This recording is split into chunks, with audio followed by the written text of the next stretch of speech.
y arriba de las 5 recámaras en la azotea se puso la alberca.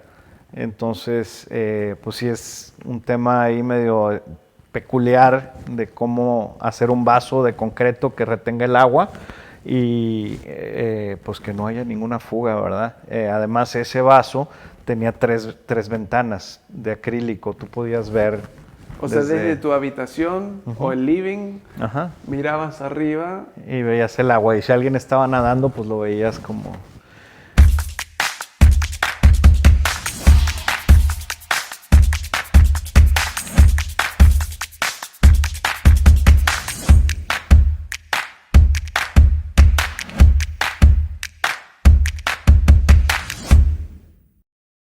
John Maxwell una vez dijo que las personas que usan el tiempo sabiamente lo gastan en actividades que promueven su propósito en la vida. Bienvenido a un nuevo episodio de Un Líder Diferente, donde cada semana estamos escuchando historias y consejos de líderes exitosos para ayudarte a ti, para ayudarme a mí, crecer nuestro negocio y avanzar nuestro liderazgo. Yo siempre lo uso como una excusa para que me den consultoría y consejos gratuitos y me encanta filmarlo para que tú lo tengas también. Y esta entrevista de hoy creo que te va a encantar. Era la tercera que hicimos en nuestro viaje hace unas semanas a Monterrey. Fue increíble, entrevistamos a 3 amigos de la primaria. Y esta última era uno que yo hace tiempo quiero hacer. Es con mi amigo Manuel Ortiz, Meme. Y Meme y yo nos conocimos hace algunos años atrás en una conferencia en Cancún. Luego estuvimos juntos también, creo que en Guadalajara, en Malasia, en Perú, puede ser, varios lugares. Y ahí formamos una linda amistad. Es una entrevista muy buena porque Meme ha tenido mucho éxito en su vida. O sea, la primera vez que lo fui a visitar ahí en Monterrey me estaba mostrando las casas que había construido y se veían de lejos y estaban arriba de la montaña. En esta entrevista nos cuenta un poco de una de las casas que construyó que el dueño quería que la alberca esté arriba del como el living de la casa misma. Pero en medio de este éxito, esta entrevista se centra mucho en propósito. Propósito para tu vida, el propósito que él encontró en su vida. Y te das cuenta cuando alguien ha enfocado su vida en realmente llevar a cabo su propósito, porque se nota en sus relaciones, en las amistades que tiene con sus hijos, con su esposa. O sea, me encanta ir y observar cómo ellos interactúan, cómo se la pasan bien, se pelean. O sea, es una familia muy divertida y pasamos muy lindos tiempos juntos. Él no tuvo todo súper fácil. Tenían una política en la empresa de su papá que, aunque su padre había tenido éxito, él, Meme, no podía trabajar en la misma empresa de su papá. Entonces tuvo que arrancar básicamente de cero y de muy joven se hizo 3 como preguntas clave para su vida. No te las voy a dar, vas a tener que escuchar la entrevista para saber cuáles son, pero son, o sea, a mí me hubiera gustado tener esas 3 de forma tan sencillo, tan simple, esas 3 preguntas al inicio de mi carrera, porque te simplifica mucho. Hablamos también de esta idea del triple bottom line. O sea, es otra forma de ver el éxito en un negocio. No solo ver que sea un éxito a nivel de finanzas, pero otras 2 áreas de un negocio que hacen que tenga un propósito y un impacto más grande en este mundo. Y también nos habla de su familia y cómo ha tenido, en un sentido, éxito en su familia, cómo él ve su familia, cómo lo cuida y su relación con su esposa, con sus hijos, cómo manejaron y quisieron hacer cumpleaños un poco distinto en su familia. Y en esta entrevista, dentro de todo, Meme sigue volviendo a su relación con Dios. Y eso es muy interesante, escuchar a personas que están tan enfocadas en eso y ves ese patrón por toda su vida. Así que creo que te va a encantar. Antes de dejarte la entrevista, si estás en YouTube, me encantaría, si eres nuevo aquí, que te suscribes. Aquí abajo lo puedes hacer, que te suscribes. Tenemos, estas entrevistas salen todas las semanas. También las vamos separando y dividiendo en segmentos más pequeños para que sea más consumible. Si estás en Instagram, ahí estamos y estamos subiendo esto también, que nos sigas ahí. Nos ayuda un montón y nos da un canal más rápido para darte nuevo contenido. Bueno, aquí te dejo con mi entrevista con Meme. Bueno, Meme, gracias por dejarnos estar en tu casa, por dejarnos... te pedí si pudiera venir porque tenía que hacer un trámite y te diste vuelta y me traje 3 chavos también, o sea, te invadimos la casa y lo convertimos en estudio, así que, no, man, pero muchísimas gracias por tenernos. Bienvenidos, es tu casa. Es una oportunidad increíble acá, así que, y entrevistando a todos tus amigos, esta entrevista es el tercero de las 3, entrevistando... De los regios. De los regios, a los 2 Jorges. O sea, así que ha sido increíble. Tú eres una mezcla siento una mezcla de varias cosas, has tenido varias, pero por los últimos años has sido constructor o cómo defines tu profesión hasta este punto, digamos. Sí, mira, sí tienes razón, soy más un bicho raro, ¿no? Sí. Pero, bueno, yo estoy en ingeniería civil, entonces mi sueño siempre fue tener mi propia constructora. Desde los 8 años yo creo que yo decidí o supe que esa era mi vocación, y todo lo que hice iba enfocado hacia eso. Entonces es mi expertise, es lo que sé hacer. Quiero escuchar un poco, vamos a ir porque me has platicado y quiero que, o sea, la gente que lo escuche también, pero antes de ir en lo que te trajo acá, o sea, llegaron a tener, o sea, construir casas enormes. Acá en Monterrey, me acuerdo la primera vez que vine viendo la montaña, me estaba señalando y esa casa y todo eso. ¿Qué es la casa? ¿Qué casas? O sea, ¿qué era el negocio, digamos, el que vendían, digamos? Sí, bueno, esta última empresa que estuve dirigiendo por 21 años, pues nos fue llevando el mercado hacia un nicho muy peculiar que es el residencial de nivel alto. Tenía un socio que es arquitecto, él diseñaba las casas y yo me encargaba de administrar y construir, y poco a poco pues nos fuimos haciendo más... conocidos, la gente nos recomendaba y eso nos permitió también ir agarrando proyectos más ambiciosos, hasta que llegó un punto en donde hay gente aquí en Monterrey que tenía proyectos diseñados por arquitectos de otras partes del país y del mundo inclusive, pero pues obviamente ocupaban también quien les construyera, entonces empezamos a diversificarnos en ese sentido. Y esa es la historia de los últimos años de las casas que platicamos en aquella ocasión, la mayor de ellas de 3,200 metros cuadrados de construcción.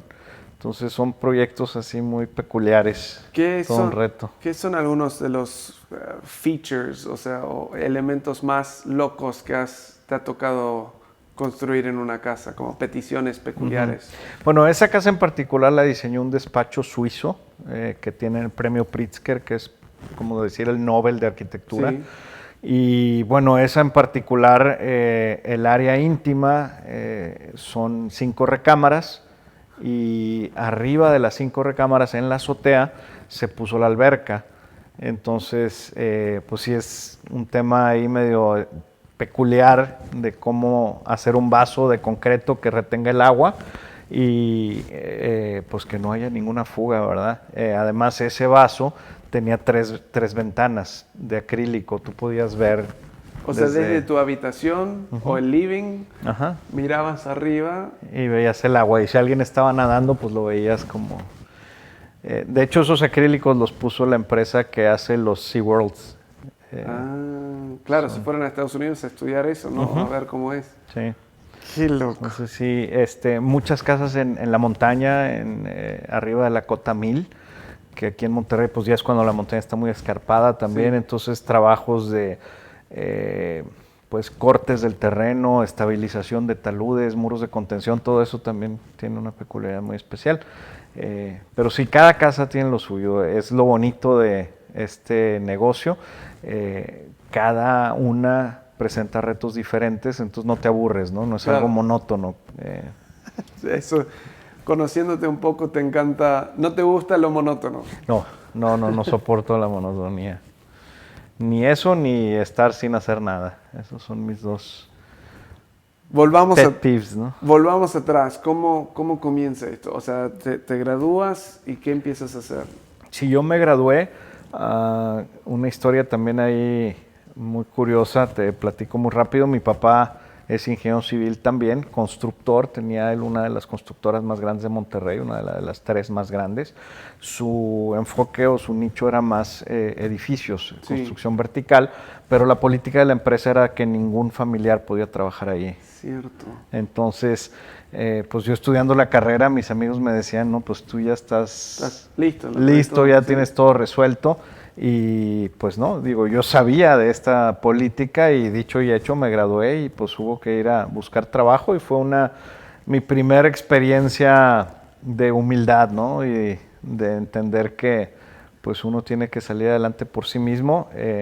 Ahora le agradezco mucho a mi papá que haya hecho eso porque Claro. si hubiera entrado yo con él, pues otra sería mi historia. Pero eso me permitió también abrirme paso a mí mismo. Empecé a trabajar en una constructora sabiendo prácticamente nada, ¿no? En ese entonces el plan de estudios del TEC era muy enfocado hacia el tema de cálculo estructural, hidráulica. Llevamos, yo creo que una clase relacionada con la construcción nada más, que era administración de obras. Entonces, cuando salgo de la escuela realmente pues salí a aprender.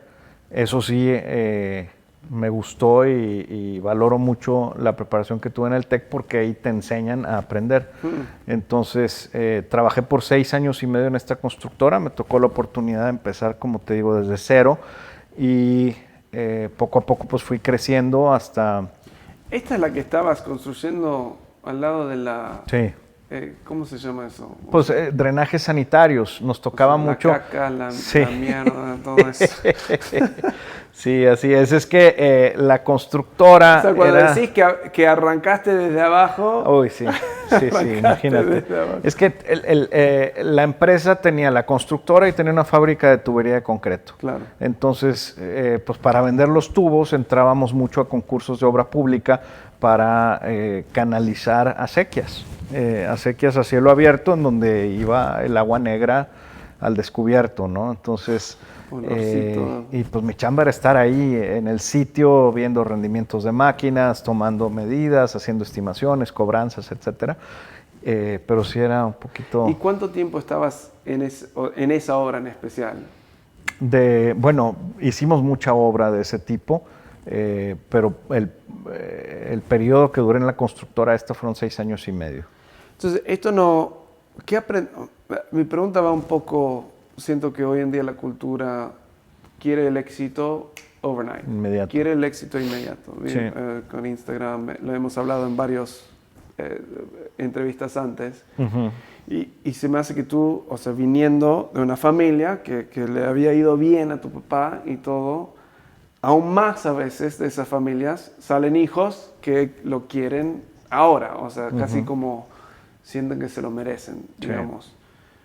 ¿Cómo fue esa experiencia? O sea, ¿te fue difícil? ¿Lo sentiste como normal? ¿Y qué le recomiendas a esta próxima generación que están arrancando sus trabajos? ¿Qué actitud tener? Sí, definitivamente fue difícil, como te decía, empezamos primero con un golpe de humildad en esto de ir a tocar puertas y por cierto, batallé para conseguir trabajo y yo pensaba que, bueno, mundo, aquí estoy. Claro, here I come. Y no, tuve que meter currículums en muchos lados y acabé en esta empresa. Y como te decía, los primeros experiencias que tuve fue darme cuenta que realmente no sabía nada de construcción, ni siquiera el léxico. Entonces me hice buen amigo ahí del mayordomo, de los albañiles, y fue entendiendo el lingo propio de la construcción y aprendiendo poco a poco. Pero en el Inter yo empecé a trabajar en el 90 y en el 92 me casé. Entonces viene la responsabilidad económica también. Claro. Y ¿A pues qué edad bueno, más o menos? yo me casé a los 23 años. 23, chavito, sí.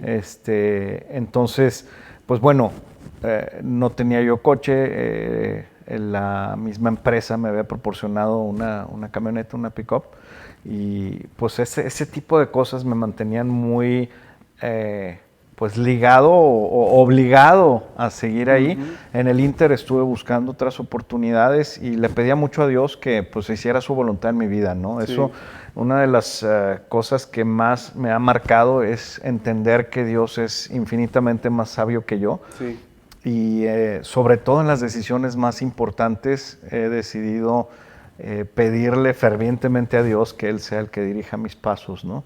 En particular, desde que estaba en la carrera, decidí 3 cosas, ¿no? Para quién vivir, con quién vivir y de qué vivir, ¿no? Decilo de nuevo porque esto está muy bueno. Para quién vivir, con quién vivir y de qué vivir. Entonces, ¿para quién vivir? O sea, solo para ampliarlo un poco. Ajá. ¿Para Dios o para el mundo, para el dinero, para ¿Cuál el es trabajo, tu meta? el éxito? ¿Quién es tu Dios? Así Sí. es. Esa es la Siempre primera, eliges la un número Dios, 1, ¿no? ¿no? Sí, O sea, exacto. Tu Dios puede ser el dinero, puede ser lo que es hoy en día lo que te hace feliz, puede ser tu Dios. Sí, sí, hay gente que es el poder, la fama, en fin, pero siempre sirves a alguien, ¿no? Entonces, esa decisión sí la tomé años antes y había decidido entregarle mi vida a Dios y por eso venían las otras 2 preguntas. Claro. ¿Con quién? Entonces, pues le pedí a Dios todos los días que Él me dijera y me mostrara quién era la mujer que sabía Él que me convenía y además a su tiempo. Claro. Y curiosamente empecé a andar con la que ahora es mi esposa en el momento en el que yo menos quería tener novia. Pero fue muy clara la señal de Dios. Yo venía estaba recién graduado, yo pensaba irme a Cancún y comprarme una moto y vivir la vida loca, ¿no? Claro. Y en ese momento me llegó pues esa señal, ¿no? De que era por ahí. Y el de qué vivir tiene que ver con el trabajo. Y ahí también decidí ponerlo en manos de Dios. Entonces, esos 6 años y medio, así como la novia vino en el momento menos deseado, pero seguimos la dirección de Dios y fue toda una bendición. Así también con el trabajo, esos 6 años y medio, yo creo que Dios usó mucho ese tiempo para ayudarme a madurar, ayudarme a crecer y hacerme más humilde, a aprender todo lo que tenía yo que aprender para dar el siguiente paso, ¿no? Te decía, yo continuamente estaba buscando otras oportunidades de trabajo, tanto para mejorar el tema económico como para mejorar las condiciones de trabajo y salirme de estar haciendo líneas de drenaje, ¿no? Claro. Que bueno, esa constructora eventualmente migramos a otro tipo de obras más agradables, ¿no? Casi cualquier otra obra es más agradable que eso. Así es. Entonces, bueno, después de esos 6 años y medio me llegó la oportunidad de irme a vivir a Guadalajara, a construir gasolineras, que fue todo un reto. La primera empresa que construyó gasolineras dentro de un esquema nuevo que había sacado el gobierno, ya no dependiente de Pemex. Entonces esto lo hizo FEMSA en conjunto con Amoco Oil. Y ahí aprendí mucho, sobre todo el trabajo de un ejecutivo, todo el tema de empresas enormes y cómo nadar en esas aguas, ¿no? Y después de esos 2 años en Guadalajara regresé a Monterrey, fue cuando empecé con esta constructora, ¿no? Entonces el proceso sí ha sido extendido. Yo he sido de repente muy terco en algunas cosas y pues Dios me ha jalado las orejas, pero ahí vamos aprendiendo y pues todavía falta mucho más por aprender y ahorita estoy otra vez en un punto en donde estamos pivoteando un poco las prioridades. A nivel con la experiencia que tuviste, a nivel del liderazgo, o sea, pensando atrás, ¿cuáles eran algunas de tus primeras experiencias de liderazgo ¿Y qué sentiste? ¿Cómo te fueron? O sea, ¿qué te fue bien, qué te fue mal, digamos, en ese sentido? Sí, híjole. Una cosa que te puedo platicar, al mero principio te decía que no conocía ni el lingo propio de la construcción, entonces hice mucha amistad con los obreros de la construcción y quizá hasta de más, ¿no? Y eso trajo también consecuencias negativas que tuve que aprender porque uno quiere llevarla bien con tus colaboradores y con la gente con la que estás rodeado, pero tienes que marcar los límites, ¿no? Y sí hubo algunos trabajadores que, digo, no pasó nada grave ni mucho menos, pero pues sí había excesos de confianza, ¿no? Entonces, pues eso fue también un shock de repente y creo que me pasé para el otro lado y empecé a ser muy frío y Claro, a tener un liderazgo más autoritario, más de claro. tú estás de aquel lado de la Distancia, mesa sí, y yo estoy de este lado. Entonces, con los años he tratado de aprender a mediar ambas cosas, ¿no? De poder pues compartir, platicar, tener confianza, pero sin perder también. Si tu socio de la financiera, Trinitas, Jorge, hablaba de la importancia de tener claridad en objetivos, claridad y rendimiento de cuentas, y cuando tienes eso tan claro, la amistad se puede dar, porque es Claro. igual, es esto, y a veces, porque siempre está esa pregunta, ¿no? O sea, ¿puede un jefe ser amigo de sus empleados? Y hay la gente que dice que sí, y hay la gente que dice que no. Yo lo que noto es a veces, la gente que dice que no, tiende a lo frío, digamos, lo distante, y hoy en día la gente, se le va a la gente muchas veces. La gente que dice que sí confunde amistad con falta de productividad, con falta de rendimiento de cuentas, digamos. Y para mí, o sea, se puede tener amistad, pero tenés que tener bien claro. Muy claro. Mira, yo creo que el mejor ejemplo que te puedo dar es migrarlo hacia el tema familiar. Un padre puede ser amigo de su hijo. Sí. Hay quien no se arriesga. Yo creo que sí se puede, pero no puedes dejar de ser el padre, ¿no? Como dicen por ahí, bueno, amigos vas a tener muchos, padre solo uno, ¿no? Pero yo no creo que tengas que renunciar a la amistad. Sí, mi papá fue muy amigo mío. Busco hacer eso. Bueno, mis niños son muy pequeños todavía, pero bueno. Pero yo veo eso con tu familia. Pero es más complicado. Sí. A veces ser muy autoritario pues te simplifica las cosas, ¿no? Sí. Tú allá y yo acá. Pero bueno, creo que vale la pena hacer el esfuerzo y lo mismo pasa con los colaboradores. Ahora en esta nueva etapa que acabo de terminar de la constructora propia, sobre todo con mis colaboradores directos, que por lo general fueron arquitectos que supervisaban las obras, pues sí había mucho más confianza, más acercamiento, platicábamos más de cuestiones personales, pero cuidando siempre no pasarse del respeto hacia ningún lado, ¿verdad? Otra de mis experiencias interesantes, cuando empezamos hace 21 años, pues teníamos 2 obras, fuimos creciendo, cayó una tercera, cuarta, bla, bla, bla, y con los años, como para el 2009, 2010 más o menos, teníamos 12 obras. Entonces, ahí yo estaba acostumbrado a visitar las obras todos los días. Sí. Era algo que tenía muy arraigado, y cuando tenía 12 obras, pues no era posible, no me daba el tiempo. Entonces, ahí aprendí a delegar a la fuerza, ¿no? Tuve que contratar 12 arquitectos, uno para cada obra, y visitar una obra un día sí y un día no. Claro. Y cuando en vez de 12 obras de tamaño mediano empezamos a bajar la cantidad de obras, pero subir el tamaño de las obras, procuré que el aprendizaje en esto de delegar lo siguiera aplicando. Aunque pudiera yo ir a visitar todas las obras todos los días, pues a veces hacía el esfuerzo de decir, bueno, ahora no, y vamos a dejar que mi colaborador pues tome la responsabilidad, ¿no? Y de ahí desarrollamos gente muy capaz, muy buena, que hoy por hoy tiene sus negocios propios también en el mismo rubro, ¿no? Una de las preguntas que te quería hacer era específico, o sea, en todo este lapso, desde tu arranque, te casas y tienes este trabajo, y no me acuerdo a cuántos años, tenés 3 hijos, o sea, Meme Junior, Manuel, y las Lauras, Laura, Ana Laura. Pero ¿cómo en medio de una empresa que está creciendo y creciendo y creciendo, el equilibrio entre la chamba y tu familia, sentiste que hiciste un buen trabajo en eso? ¿Fue un trabajo difícil? ¿Cómo y qué consejos le das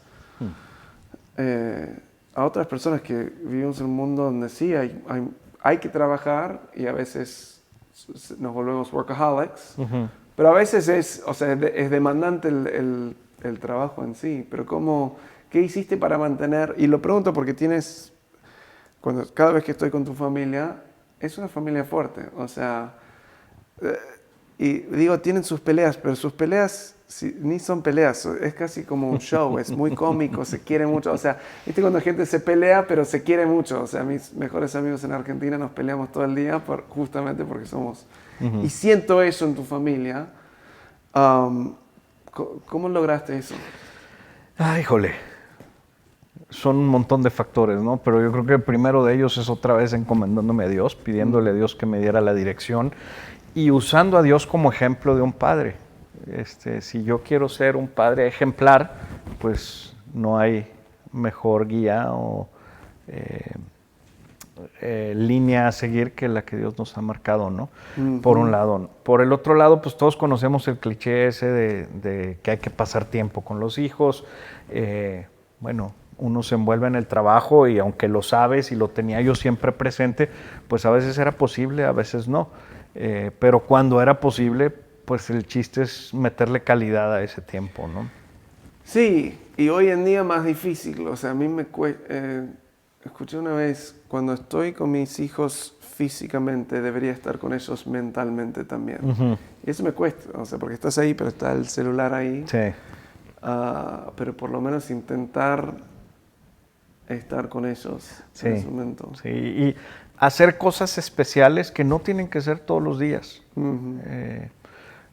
Por ejemplo, con Manuel, mi hijo, bueno, ¿qué te puedo decir? De recién nacido, pues yo me encargué de bañarlo el primer año, ¿no? Entonces, pues es un tiempo ahí de convivencia, aunque era un bebito, pero pues era un rato que yo le dedicaba a él. No tenía todo el día para estar viéndolo gatear y balbucear y demás, pero al menos yo sabía que llegando a la casa a mí me tocaba bañarlo. Fue una experiencia muy padre que después, por ejemplo, en sus cumpleaños procurábamos hacer un cumpleaños muy diferente, muy padre. En vez de la típica fiesta con un montón de niños, pues escogía él 6, 8 amiguitos y nos íbamos a acampar o nos íbamos de pesca o nos íbamos a un rancho. Y esas son cosas que desde chiquitos me di cuenta que eran muy importantes para ellos, el hacer memorias, ¿no? Hacer memorias, crear memorias, sí. Entonces, esos tiempos, aunque no eran muchos, pero eran muy especiales, muy bien pensados, no nada más, pues sí, ándale, te compro una piñata y un pastel y que venga todo tu salón, sino más bien vamos a organizar esto, fue muy rico, ¿no? Y como dijiste anoche, no siempre tiene que ser algo que gastas un montón de lana haciéndolo. O sea, niños ni se dan cuenta de... Claro. Hablando de eso, pero siguiendo esta línea de familia, anoche mencionaste algo que me encantaría que nos digas acá de nuevo. La pregunta era a nivel de tu matrimonio y cómo tener un matrimonio, o sea, hace 20 y ¿cuánto? 28 años. 28 casados, años casados.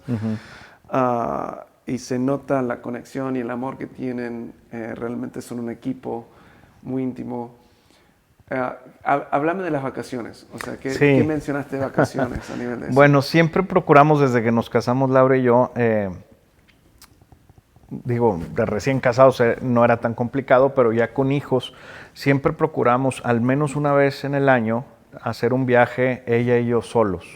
Y podía ser un fin de semana, un puente, a un lugar aquí cerca, no requería de mucho gasto ni de tampoco separar mucho tiempo de la agenda, pero cuando se podía irnos un fin de semana, un puente solos, tipo luna de miel, y también procurábamos hacer un viaje de familia solos, mi esposa y yo y mis hijos.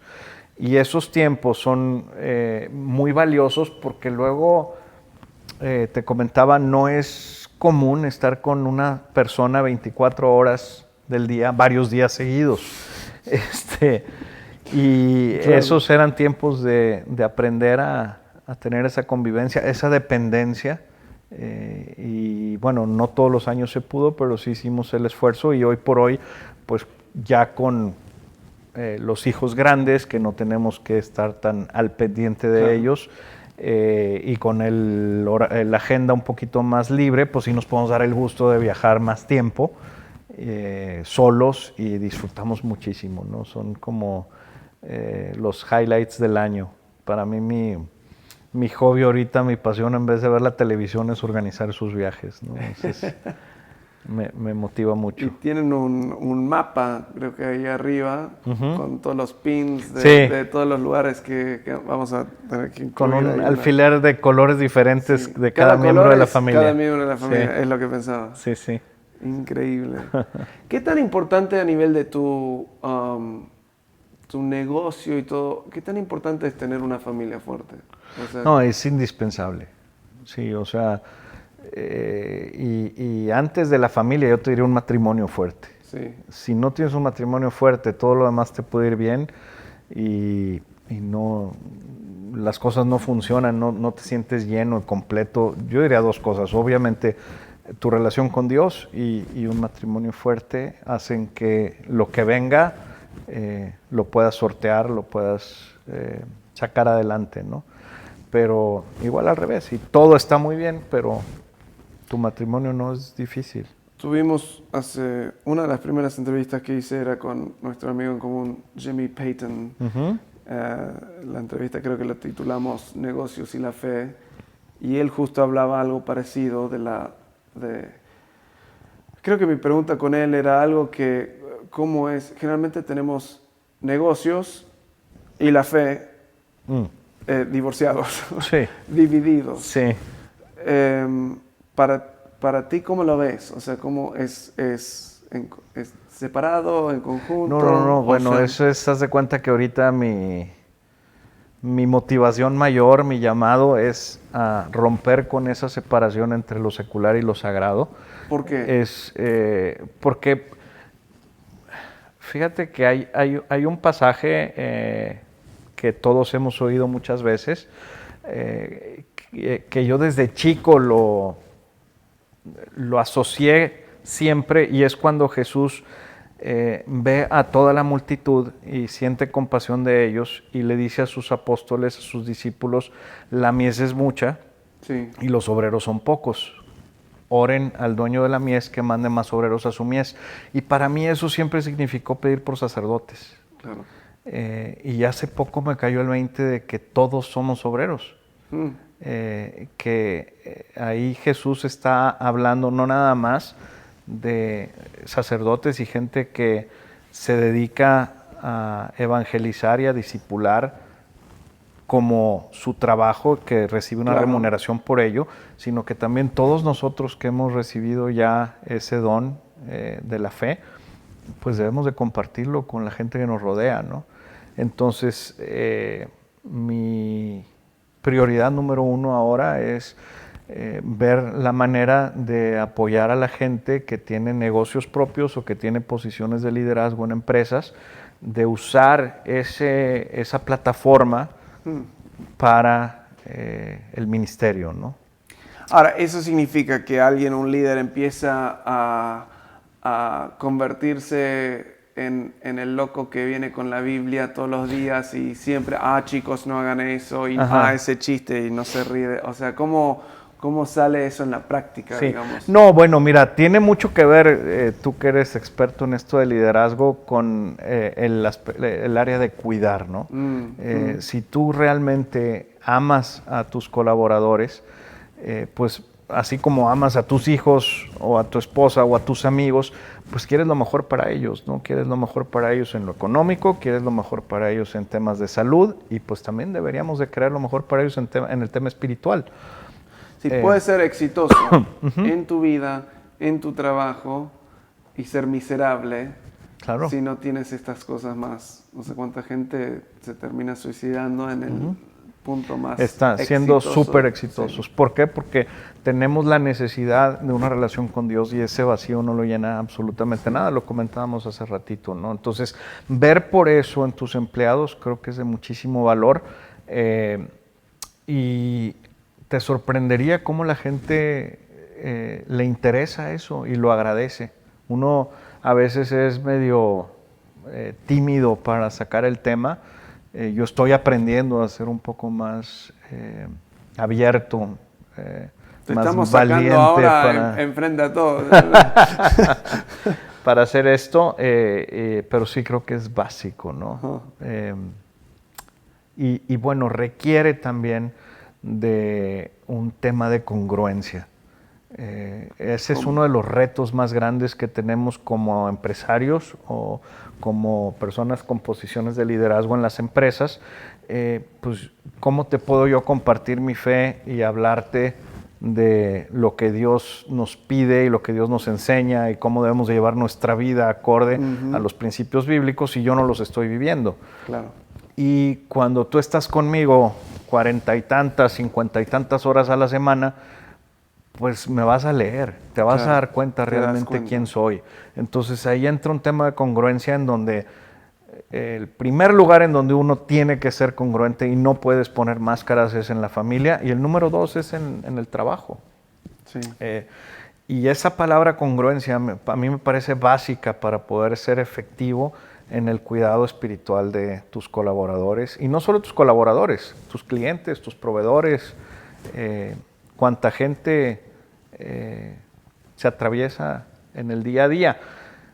Y lo que me parece muy fuerte es, a mí me gusta entender a veces el contrario de una palabra, me arroja mucha luz, ¿no? Okay. Y el contrario de ser congruente, más que incongruente, es ser hipócrita. Y es una palabra muy fuerte, ¿no? Sí. Pero ser hipócrita es ponerse máscaras, ¿no? Entonces yo soy uno el domingo o soy uno en mi casa y soy otro en la oficina. Y soy otro cuando salgo con mis amigos fuera de la oficina, en ese viaje. Y, exactamente. O sea, lo que pasa ahí nadie habla, digamos. Así es. Entonces, es todo un reto. Y no, o sea, tantas personas ven, cuando piensan en espiritualidad, relación con Dios, todo lo que vienes mencionando, piensan en religión y suena aburrido. ¿Es aburrido? Mira, lo que pasa es que yo no soy experto en religión y para eso pues tendrías que ir con un sacerdote si eres católico, con un pastor si eres protestante, con un etcétera. Ellos son los que han estudiado por años el tema de la religión.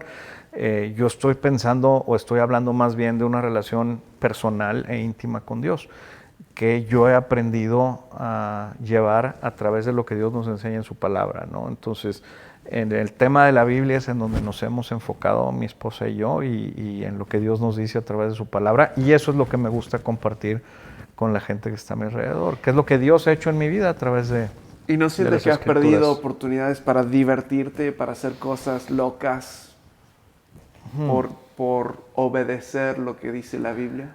Pues sí, pero a cambio recibes otras cosas más divertidas y hasta más locas también, ¿no? O sea, Sí.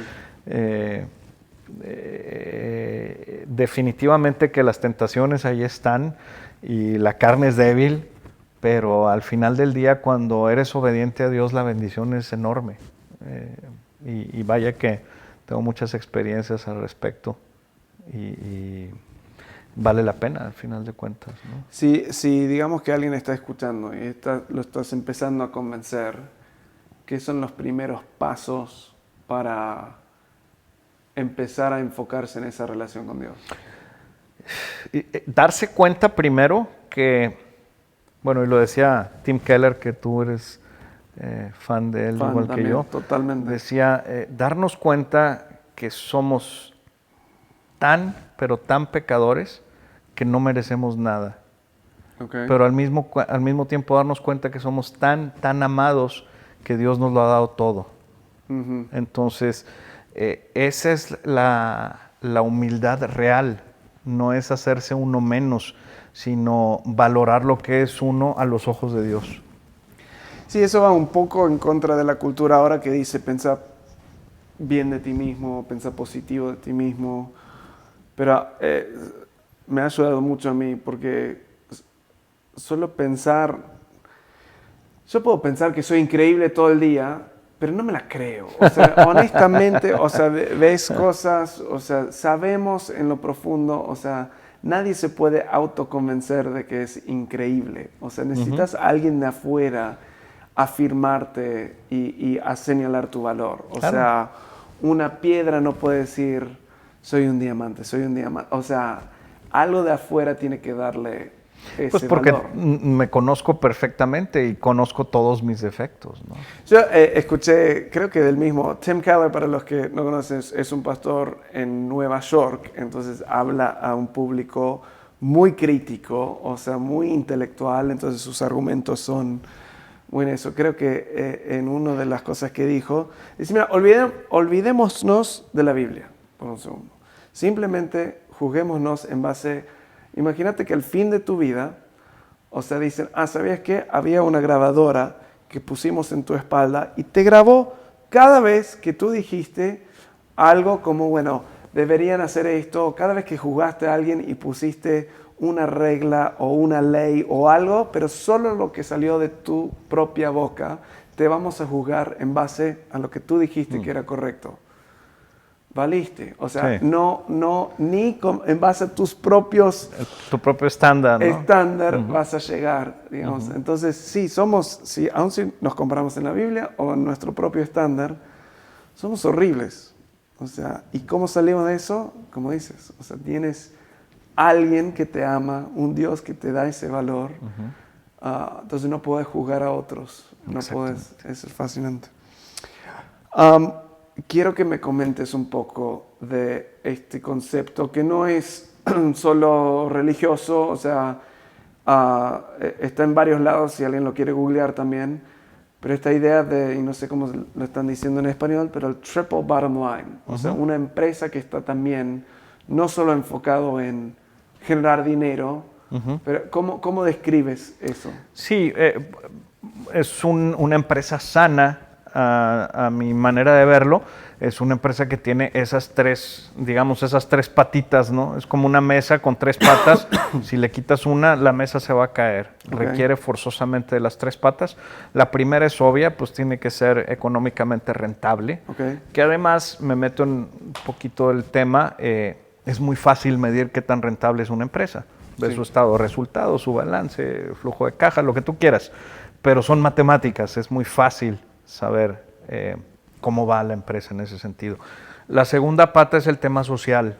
Una empresa socialmente responsable, cada vez se valora más eso e incluso se evalúa incluso para salir a bolsa, para sí, eso cada vez compras más. y Sí. Adquisiciones de empresas, se evalúa mucho cómo está en el tema social, y dentro del tema social yo añado el tema ambiental. Hay quien piensa que la tercer patita es el ambiental. Para mí, si no estás cuidando tu medio ambiente, pues no estás cuidando a la sociedad, ¿no? Poco más difícil de medir qué tan bueno eres en el tema social, pero se puede hacer. Hay empresas que certifican si eres una empresa socialmente responsable. Puedes hacer una lista de todo lo que tú estás haciendo, tanto en temas internos con tu equipo de gente como en la comunidad. Y el tercero, que es en donde estamos tratando de hacer la diferencia, que es este tema espiritual. Es un tema que es básico y que, como te decía, tenemos que estarlo recibiendo todos los días y en todo momento. Así como la confirmación en el tema de el valor que tú tienes en la empresa y tus resultados económicos, pues también es importante invertirle tiempo al tema espiritual, y es un tema que es mucho más difícil evaluar cómo andamos, ¿no? Entonces creo que el reto que tenemos ahorita es encontrar esas métricas o maneras también de ser más proactivo en entrar en este tema espiritual. Y como tú decías ahorita, no es tema de religión. Yo estudié 11 años en colegio católico, sigo siendo católico, pero para mí el tema espiritual es más algo personal entre tú y Dios que estar cumpliendo una serie de tradiciones, ritos o normas. Sí. Eso cada quien lo podrá hacer, ¿no? Pero ese asunto espiritual es básico y una empresa sana creo que tiene las tres, ¿no? Ahora, implícito en el tema espiritual va el hacer las cosas como Dios manda, y eso trae otra serie de consecuencias, porque dices tú, oye, bueno, entonces se me complican las cosas porque tengo una competencia desleal tremenda, ¿no? Si voy a hacer las cosas como Dios manda y pagar los impuestos y tratar a la gente como debe de ser, y a los proveedores no andarlos jineteando, y al cliente no mentirle, y etcétera, etcétera. Sí, y sin embargo hemos visto cómo cuando uno es fiel a Dios en el manejo de su negocio, Dios bendice de una manera impresionante, ¿no? Sí. Hay un montón de anécdotas, pero creo que otra de las cosas que es bien básica, y esa sí es tangible, es el compromiso de la gente cuando ve que el líder de una empresa tiene todos estos principios que no son propios, son principios divinos, y pues la gente quiere estar ahí, ¿no? Entonces el resultado es un compromiso mucho mayor, una fidelidad a la empresa que difícilmente la puedes lograr de otra forma, ¿no? Entonces tiene un beneficio también. Sí, yo creo, o sea, en México lo que he notado es cuando se hablan de cosas espirituales, en general hay poca resistencia. O sea, no es un choque cultural hablar de algo espiritual. En Uruguay, donde viví 6 años, o sea, esta plática seguro es como, hey, ¿de qué me estás hablando? Hasta para traducirlo un poco, lo que yo siempre decía es, mira, yo quiero ayudar a personas a descubrir para sí mismo el propósito de su vida. Ahora, yo personalmente creo que es muy difícil, creo que es imposible descubrir eso sin conectar con Dios, con tu Creador, porque creo eso. Pero, aun si no lo creas, o sea, deberías estar buscando más que cualquier otra cosa cuál es el propósito profundo de tu vida. Creo que ese proceso te va a llevar a mirar más allá del sol. O sea, todo debajo del sol, todo en esta tierra, creo que no te va a llevar a ese... O sea, va a estar bueno, ayudar a otros es bueno, pero falta algo. Entonces, aún para mí, cuando hablamos de empresas así, aún si todavía no estás convencido de Dios y todo eso, en tu empresa, enfócate en las finanzas, enfócate en lo social y enfócate en ayudar a tu gente a profundizar en sus vidas, en alguna forma. Porque no es convertirlos de una religión a otra o no, convencerlos es todo a otra. Para nada, exactamente. Es ayudarlos con esos hambres internos que tenemos que no se llenan con dinero, que no se llenan con éxito, que no se llenan con otras cosas. Entonces me encantaría cualquier empresa que empezara a tomar esos pasos más allá de las creencias del dueño, porque sé que ayudan a la gente. Definitivamente. Y creo que además es la manera en la que vamos a lograr que las siguientes generaciones se acerquen a Dios. Porque el mundo se está secularizando de una manera impresionante. Si vas ahora a una iglesia en Europa, la que quieras, pues está lleno de turistas tomando fotos. Pero a mí me ha tocado, fuimos a misa una vez en Florencia y había 8 gentes, todos viejitos, oyendo la misa en italiano. Y el resto allá tomando fotos, ¿no? Claro. Y bueno, en México, gracias a Dios, la gente es más fiel a sus creencias y hay más participación en la misa o en los servicios, pero si nos descuidamos, para allá van las cosas, y esto se vuelve algo más importante, más urgente. Claro. Este asunto de relaciones uno a uno, de compartir lo que Dios ha hecho en mi vida y de animarte, como dices tú, a dedicarle tiempo a eso. O sea, creo que lo más grave sería dejarlo en segundo término o restarle importancia. A la larga trae consecuencias muy negativas. En un sentido, triple bottom line, no sé cómo le dicen, pero me dice el éxito en base de estos tres ejes, digamos. O sea, si solo tenés éxito financiero, no lo medís como exitoso a la empresa. O al revés, si tenés éxito invirtiendo en personas y éxito social, pero no es rentable, bueno, y claramente no sigue funcionando el negocio. Así es. Ajá. ¿No es súper complicado eso, intentar estar enfocado en tres cosas a la misma vez? Híjole, yo creo que sí. Es un poco más pero vale la pena. Trae mejores resultados. Si uno se enfoca todo su esfuerzo en hacer la empresa económicamente más productiva y descuidas lo demás, al rato esto va a demeritar en lo económico. O sea, a la vuelta de la esquina vas a tener un tropezón fuerte porque no estás cuidando las otras dos. Y así pasa con cualquiera de las tres, ¿no? Decías tú, bueno, pues si económicamente no es rentable, pues es la gasolina, ¿verdad? Si no le pones gasolina al coche, pues no avanza. Totalmente. Pero sí, definitivamente tienen que ser las tres. Lo relaciono mucho también con lo que tú nos has compartido en el tema de un liderazgo completo, ¿no? De cuidar esas tres áreas, empoderar y inspirar y cuidar. Tienes que hacer las tres. Y muchas veces eres fuerte en una o dos de ellas y débil en la otra, pero hay que cuidar las tres, sin duda.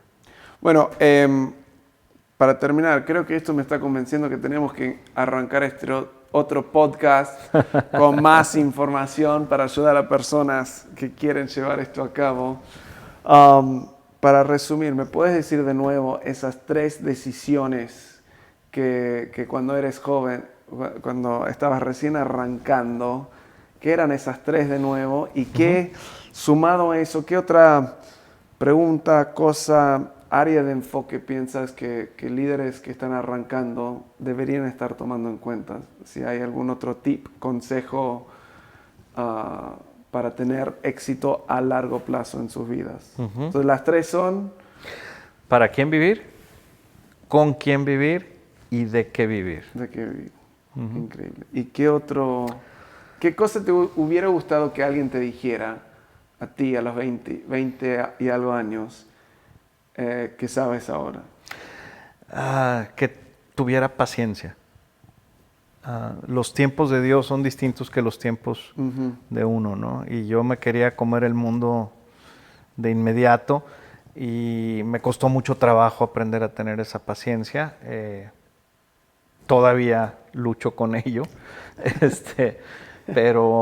pero sí, la vida ahora, a mis 51 años, te das cuenta que se va de volada, pero cuando tenía 20, pues se me hacía que se iba a tardar muchísimo en llegar las oportunidades, en llegar el éxito, en llegar la familia, etcétera, etcétera. Y bueno, creo que es importante eso. Y otro consejo que igual sigo batallando a mis 51 años es disfrutar el día de hoy. Yo siempre he sido una persona que está esperando lo que sigue. Es que ya que me case, es que ya que tenga hijos, es que ya que mis hijos puedan correr y etcétera, ya que mis hijos estén en la carrera y ahorita están en carrera y de repente pienso es que ya que tenga nietos, no, disfrútalos en este momento porque se va muy rápido. Ya sé que es un cliché también, pero hay que hacer ese esfuerzo en concentrarse en el día de hoy y aprovecharlo con los pros y con las contras que tiene cada momento, cada etapa de tu vida. Padrísima cada una de ellas, ¿no? Bueno, gracias por tu tiempo, tu casa, tu comida, tu whisky, por todo. Es un gusto poder por fin entrevistarte así. No, pues ya sabes, aquí tienes tu casa, Walter. Muy bien. Ok, espero que te haya gustado esa entrevista. Espero que puedas responder justamente esas tres preguntas para tu vida. O sea, él dijo esas tres preguntas claves para qué vivir, con quién vivir y de qué vivir. en especial si eres joven, o sea, que tomes un momento para, si crees en Dios, para orar, si no crees en Dios, para pensar, para como silenciar un poco todo el ruido y realmente tomar una decisión en esas 3 preguntas. Y si eres un emprendedor o un dueño de negocio, sería increíble que empieces a ver a tu negocio no solo a nivel económico, sino también el impacto social que puede tener y el impacto espiritual, o el impacto social, el impacto ambiental, depende cómo lo quieras caracterizar o dividir. Hay mucha información de esto en redes, en internet, si lo quieres googlear más. Y de nuevo, si eres nuevo aquí y te gustó esto, suscríbete al canal, síguenos en Instagram y también estamos ahí en Facebook, LinkedIn, Spotify, iTunes. Básicamente estamos por todos lados, nos buscas buscando un líder diferente. Gracias por estar acá y nos vemos en la próxima.